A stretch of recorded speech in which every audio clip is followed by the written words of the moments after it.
Shalom Bapak Ibu dan Saudara.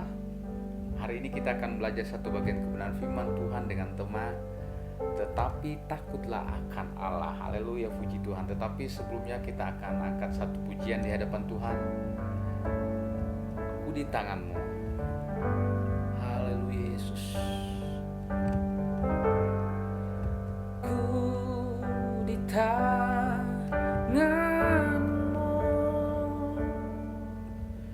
Ku di hatimu,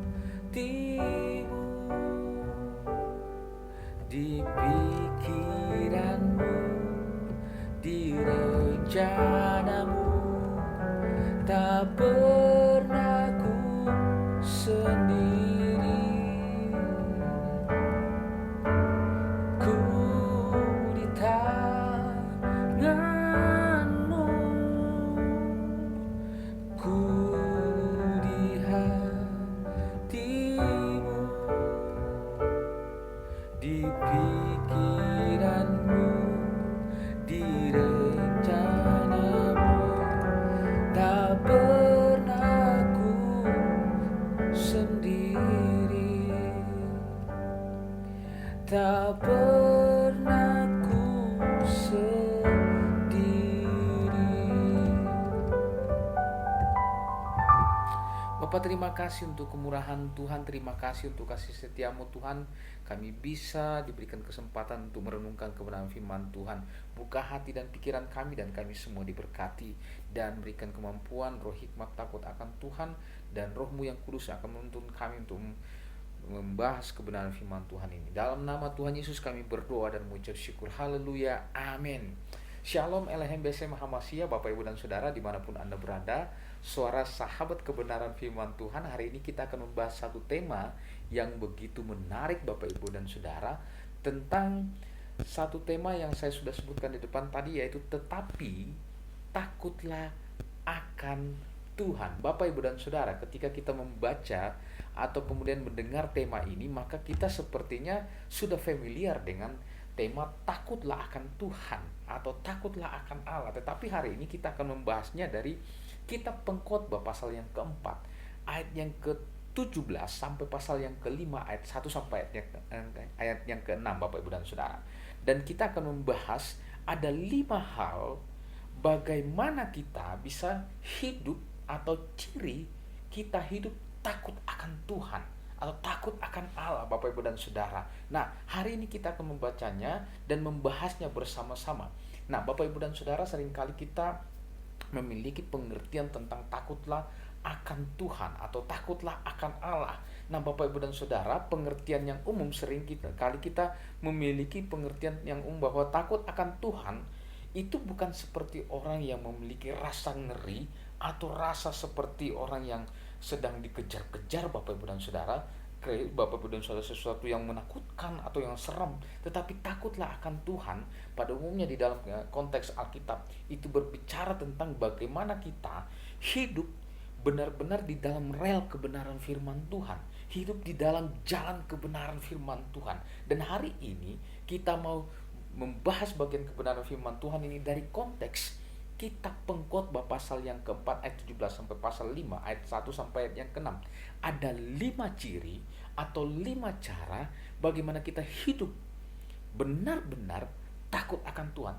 Kata tetapi itu, Bapak Ibu dan Saudara, itu memberikan petunjuk bahwa kehidupan yang Tuhan inginkan dalam hidup kita sebagai anak Tuhan, sebagai pengikut Kristus, sebagai bagian dari tubuh Kristus, adalah hidup yang tidak sama dengan sebelumnya.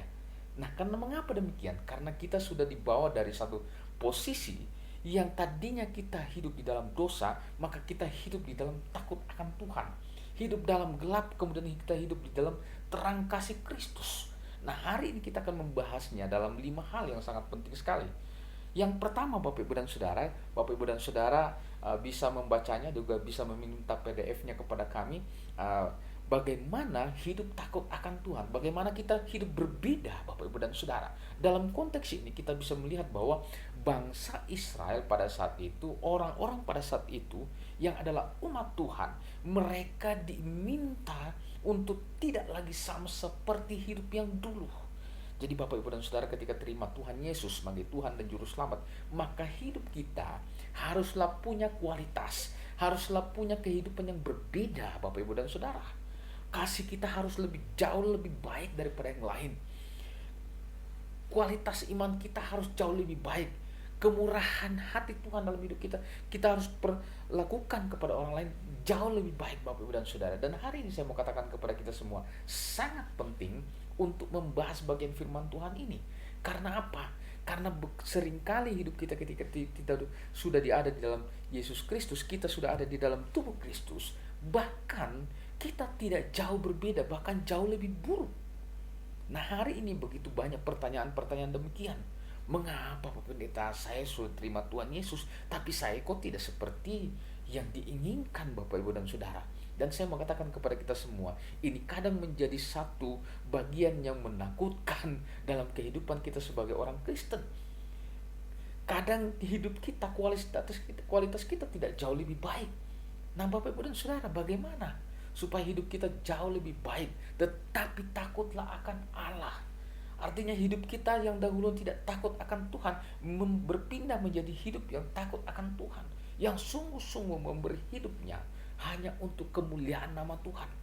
Dalam pekerjaan kita, dalam sekolah, dalam rumah tangga, dalam relationship, dalam bisnis, dalam usaha, dalam apapun yang Tuhan percayakan, kita harus jauh lebih baik. Kata tetapi di situ menunjuk bahwa kualitas kita, kapasitas kita, komitmen kita, harga yang harus kita bayar ketika kita mengikut Tuhan, maka kita harus jauh lebih baik daripada yang lain. Pandangan kita harus jauh daripada yang biasanya. Cara berpikir kita jauh lebih sehat, jauh lebih rohani, jauh lebih berkenan di hadapan Tuhan. Mata kita harus benar-benar dijaga, telinga kita harus belajar mendengar firman Tuhan, mulut kita harus benar-benar menjadi berkat bagi banyak orang. Seringkali Bapak Ibu dan Saudara, perkataan kita, pikiran kita, sikap kita, cara kita menanggapi berbagai macam hal seringkali membuat banyak orang kemudian melihat, orang Kristen sama tidak ada bedanya Bapak Ibu dan Saudara. Dan hari ini saya mau katakan kepada kita semua, mari kita belajar. Ada 5 hal. Yang pertama Bapak Ibu dan Saudara, tetapi takutlah akan Allah. Seperti apa? Yang pertama dalam Pasal 4 ayat 17.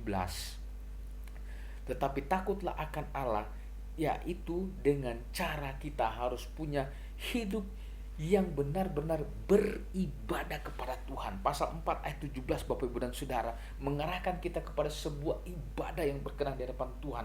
Kalau dulunya kita datang beribadah di hadapan Tuhan hanya karena motivasi ingin disebut Kristen, hanya ingin disebut rohani, maka datanglah kepada ibadahmu, datanglah kepada gerejamu, datanglah kepada persekutuanmu, komunitasmu, atau apapun bentuknya, KTB kah, Komsel kah, atau apa namanya Bapak Ibu dan Saudara, Anda harus datang dengan motivasi yang jauh lebih baik.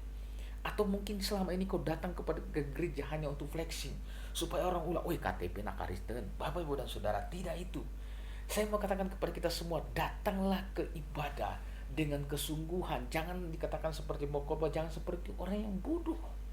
Mengapa demikian? Karena ada orang datang ke gereja hanya dengan tujuan supaya dia disebut rohani, supaya dia tidak diskualifikasi dari mungkin gengnya atau kemudian klannya Bapak Ibu dan circle-nya Bapak Ibu dan Saudara, atau supaya bisa flexing selesai ibadah, foto-foto, ya bagus Bapak Ibu dan saya sudah senang sekali. Dia cuma Tuhan selesai ibadah mereka foto sama-sama, menjadi sebuah memori yang bagus sekali. Tetapi Bapak Ibu dan Saudara, datanglah kepada ibadah dengan motivasi yang baik. Itu hanya bonus, itu hanya bagian yang kemudian bisa juga menjadi kesaksian. Wah, luar biasa, begitu rajin anak Tuhan ini. Tapi ingat, hatimu, kehidupanmu, pikiranmu, sikapmu, motivasimu, kualitas ibadahmu harus jauh lebih baik. Ketika engkau memberi persembahan, ketika engkau bersaksi, ketika engkau melayani musik, WL singer, apapun bentuknya Bapak Ibu dan Saudara, engkau harus punya kualitas ibadah yang sungguh-sungguh di hadapan Tuhan. Jangan kemudian menjadi tertawaan, jangan kemudian menjadi sungut-sungut, jangan kemudian menjadi perbantahan, sehingga pelayananmu, ibadahmu punya kehidupan yang tetapi takutlah akan Allah. Artinya Ketika engkau sudah ada di dalam Tuhan, ibadahmu itu sungguh-sungguh karena engkau takut akan Tuhan. Karena engkau ingin berubah, karena ingin engkau kualitasmu jauh lebih baik daripada yang lain. Dan hari ini saya mau katakan kepada kita semua, mari beribadah di hadapan Tuhan dengan takut akan Tuhan, dengan takut akan Allah, supaya kualitas kita, pikiran, perasaan, tindakan, perbuatan, amarah, nafsu itu benar-benar terkendali, terkontrol dalam kontrol atau kendalinya Tuhan. Supaya apa? Engkau menjadi kesaksian luar biasa, engkau menjadi berkat yang luar biasa. Dan semua untuk apa? Untuk kemuliaan nama Tuhan. Ada orang datang beri persembahan, masuk kasih persembahan besar-besar. Bukan berarti persembahan itu salah Bapak Ibu dan Saudara, yang besar tidak. Tetapi Bapak Ibu dan Saudara ketika memberi persembahan kah, persepuluhan kah, ucapan syukur kah, harus dengan motivasi, dengan kesungguhan di depan Tuhan, bahwa engkau takut akan Tuhan. Bukan supaya engkau disegani, bukan supaya engkau bisa ngatur-ngatur pendetamu, bukan supaya engkau bisa ngatur-ngatur majelismu, atau kemudian engkau seperti raja di gerejamu. Banyak saya menemui hal seperti itu Bapak Ibu dan Saudara. Tidak di sini tetapi di sana. Yang mungkin di sana bisa ke sini. Nah, saya mau katakan kepada kita semua, belajarlah beribadah di depan Tuhan sebagai tanda engkau tunduk, takluk, berada di dalam kehendak Tuhan. Bukan karena motivasimu yang salah, bukan karena kebodohanmu dalam tanda kutip seperti yang kita pengkhotbah sampaikan. Tapi hari ini saya mau katakan kepada kita semua, mari kita datang beribadah di hadapan Tuhan sebagai tanda engkau takut akan Tuhan. Haleluya, puji Tuhan. Saya yakin dan percaya ketika Bapak, Ibu dan Saudara datang beribadah dengan kesungguhan dan Tuhan, maka Tuhan akan memberkatimu. Haleluya, haleluya. Yang kedua, tetapi takutlah akan Tuhan. Bagaimana caranya? Caranya adalah ketika kita menjadi bagian dari kebenaran firman Tuhan, dari tubuh Kristus, maka kita harus bisa menjaga perkataan kita. Pasal 5 ayat yang pertama Bapak Ibu dan Saudara, dikatakan jangan engkau terburu-buru dengan mulutmu Bapak Ibu dan Saudara. Hari ini Bapak Ibu dan Saudara, begitu banyak orang gampang ketika datang beribadah atau dalam persekutuan, dalam komunitas apapun, begitu mudahnya kemudian memberikan janji-janji, kemudian datang memberikan sebuah seperti suasana sorga yang benar-benar sorga Bapak Ibu dan Saudara. Tetapi Bapak Ibu dan Saudara, dia tidak memikirkan baik dan buruknya. Dia tidak memikirkan bahwa itu sebenarnya tidak berkenan, atau tidak memikirkan bahwa itu sebenarnya sedang mencuri kemuliaan Tuhan. Nah, hari ini saya mau katakan, orang yang hidupnya takut akan Allah adalah orang yang benar-benar menjaga mulutnya, menjaga perkataannya. Karena Bapak Ibu dan Saudara, perkataan yang disampaikan oleh mulut kita itu bisa menyakiti hati seseorang dan bisa membunuh orang, bisa membunuh karakter orang, bisa kemudian menimbulkan permasalahan, perbantahan, perselisihan, hal-hal yang negatif yang kemudian mengarah kepada kehancuran rohani. Hari ini begitu banyak orang kemudian bertemu dan kemudian mengatakan, saya tidak mau lagi pergi ke gereja Pak Pendeta. Kenapa? Si ini mah kalau kau ngomong itu suka seenaknya, tidak mengerti perasaan saya, tidak mengerti akan kondisi saya. Dia mah ngomong, tidak mikir. Wah, Bapak Ibu dan Saudara, seringkali kita menjadi batu sandungan, menjadi sesuatu yang melukai hati seseorang. Karena itu Bapak Ibu dan Saudara, jaga perkataan kita. Bercanda boleh Bapak Ibu dan Saudara, nggak bodor ya Bapak Ibu dan Saudara kalau di Sunda. Kita bisa Bapak Ibu dan boleh Bapak Ibu dan Saudara, tetapi ingat, ada batasannya, ada bagian-bagian yang kemudian kita harus saling mengerti, saling memahami. Kalau sudah biasa Bapak Ibu dan Saudara, jangan diambil hati. Kalau memang suasananya bercanda, bercandalah. Lalu sebenarnya suasananya benar serius, ya seriuslah. Tapi Bapak Ibu dan Saudara saling mengenal. Supaya apa? Supaya firman Tuhan yang kita sudah dapatkan itu menjadi bagian inti dari setiap perkataan kita. Haleluya. Ya kan? Seringkali kata-kata yang tidak baik itu muncul dari mulut kita. Pulang gereja, di gereja kita katakan haleluya, kita kemudian keluar jadi halelupa. Di gereja kita seperti seorang yang begitu rohani, tapi di luar sana kita kemudian menghembuskan kata-kata yang kemudian begitu rohana. Nah, saya mau katakan kepada kita semua hari ini Bapak Ibu dan Saudara, jagalah mulut. Dengan mulut engkau bisa merusak, bahkan engkau bisa menghancurkan. Tetapi dengan mulut engkau bisa membangkitkan semangat seseorang, bisa mengubah hati seseorang, bisa menjadi berkat untuk kemuliaan nama Tuhan. Jika engkau benar-benar hati pikiranmu itu dikuasai oleh perkataan, dikuasai oleh firman Tuhan. Haleluya, puji Tuhan. Itu yang kedua dalam pasal 5 ayat yang pertama. Yang ketiga, seorang yang takut akan Allah, dia harus, pasal 5 ayat yang kedua, memiliki komunikasi yang baik dengan sesamanya. Kalau tadi perkataannya, komunikasi ini bukan hanya tentang apa yang kita sampaikan, tapi berbicara tentang sikap kita yang bisa menggambarkan akan kasih Kristus, menggambarkan surat Kristus, menggambarkan tentang bagaimana kondisi yang diharapkan oleh Tuhan ada dalam hidup setiap pribadi-pribadi orang-orang yang mengikut Tuhan. Jangan sampai Bapak Ibu dan Saudara, ketika kita menjadi orang Kristen, menjadi pengikut Tuhan, malah kita menjadi sesuatu yang tidak mencontohkan surat Kristus. Saya beberapa hari yang lalu, kemarin ya, saya memberikan satu quote. Jika Kristus bertahta dalam pikiranmu, dalam hidupmu, maka setiap perkataan yang keluar, setiap tingkah laku, pikiran, perasaan, tindakan, perbuatan, amarah, nafsu, itu semuanya akan didasari firman Tuhan. Haleluya, puji Tuhan. Tapi Bapak Ibu dan Saudara, jika firman Tuhan itu hanya masuk telinga kanan keluar telinga kiri, atau sebaliknya, atau turun kemana keluar di mana Bapak Ibu dan Saudara, saya mau katakan kepada kita semua, itu justru merusak gambaran Kristus. Karena komunikasi Allah Bapa yang dari surga itu, kita diciptakan supaya kita segambar dan serupa dengan Dia. Dia ingin supaya apa? Supaya Tuhan dirinya, pribadinya ketika berkomunikasi dengan diri kita itu segambar dan serupa. Haleluya. Bapak Ibu dan Saudara, sadarkah kita bahwa kita ini gambaran daripada ciptaan Tuhan yang begitu luar biasa, begitu istimewa. Tapi jika engkau merusak komunikasimu, gaya hidupmu, stylemu, kemudian membuat orang lain menjadi ikut rusak, itu akan berbuah kepada dosa. Hari ini Bapak Ibu dan Saudara, mungkin kita perlu mengoreksi diri kita. Jangan-jangan gaya hidup saya membuat hati orang menjadi luka. Jangan-jangan baju saya kemudian membuat orang kemudian menjadi sakit. Jangan-jangan celana saya, jangan-jangan jam tangan saya, jangan-jangan setiap gerak-gerik saya membuat kemudian orang menjadi sakit. Bapak Ibu dan Saudara, seorang yang menjadi Kristus, menjadi pengikut Kristus, dia harus belajar, dia harus siap, dia harus bertanggung jawab memikul salib. Haleluya, puji Tuhan. Makanya ikut Tuhan tidak gampang Bapak Ibu dan Saudara. Ada orang katakan, wah gampang. Saya mengatakan tidak, karena jalan yang kita lalui penuh dengan segala macam tantangan. Tapi ingat, ada salib Kristus yang kita harus tanggung, tapi ujungnya berujung damai sejahtera. Haleluya, puji Tuhan.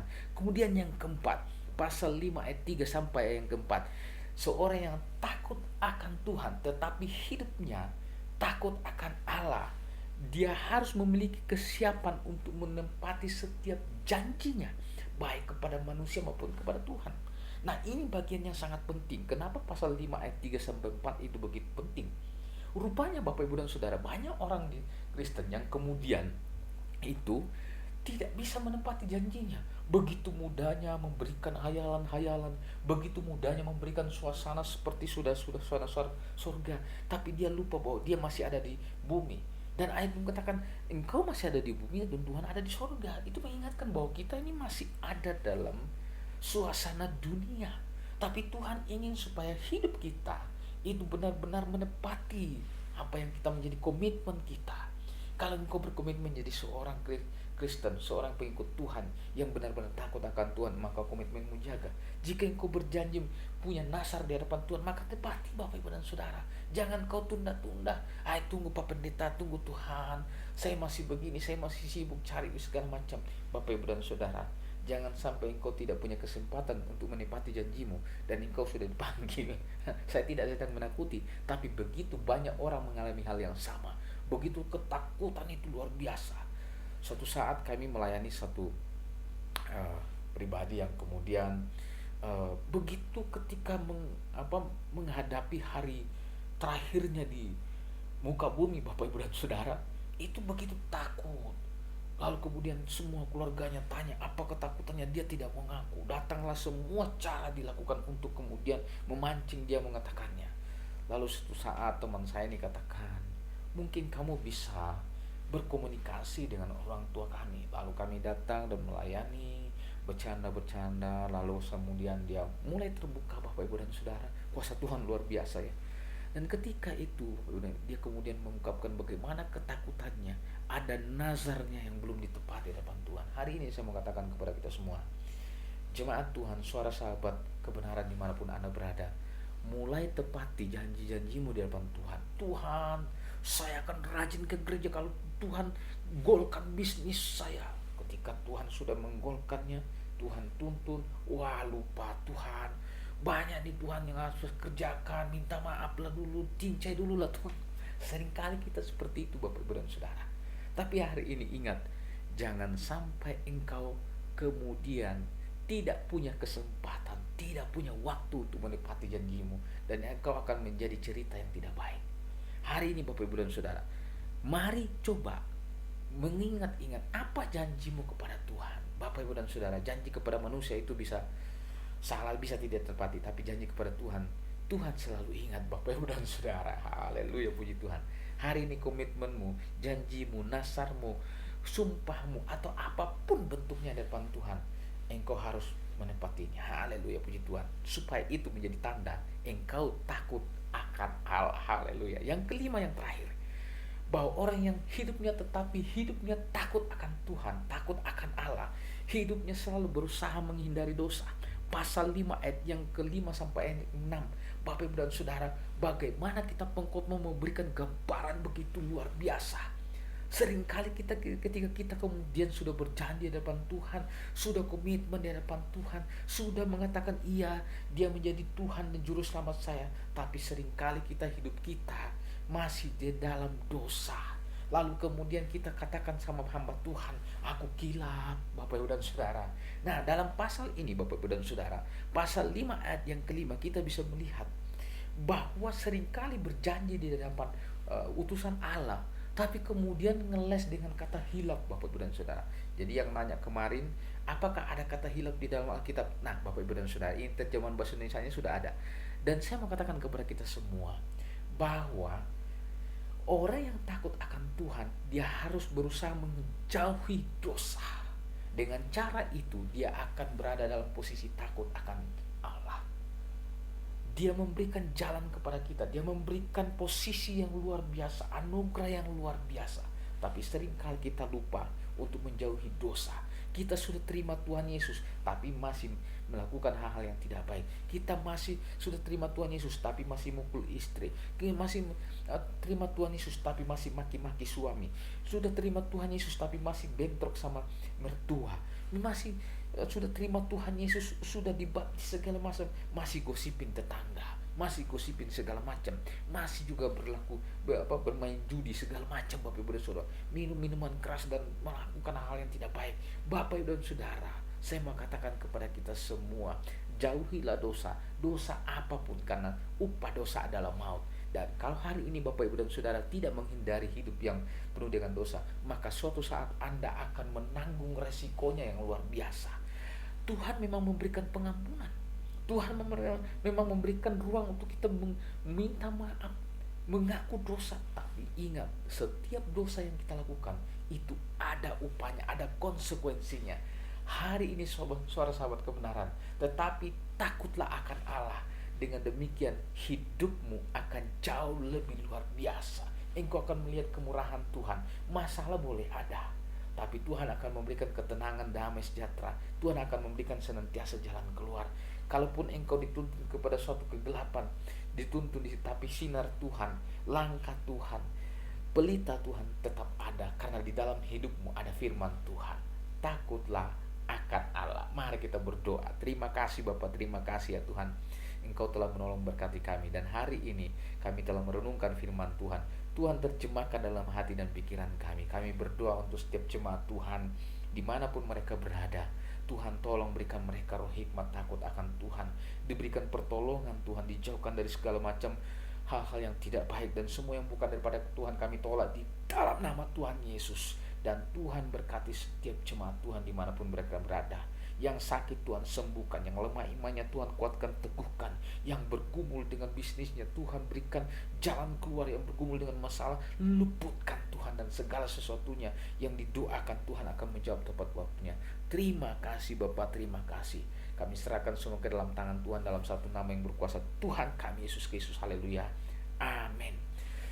Bapak, Ibu, dan Saudara, suara sahabat kebenaran dimanapun Anda berada, Anda bisa bergabung dengan kami setiap hari Minggu dalam ibadah online atau ke onsite, atau juga bisa memberikan kesaksian atau memberikan pokok doa kepada kami untuk kami dukung dalam doa. Terima kasih, Tuhan Yesus memberkati. Shalom Elohim Besem Hamasya. Haleluya.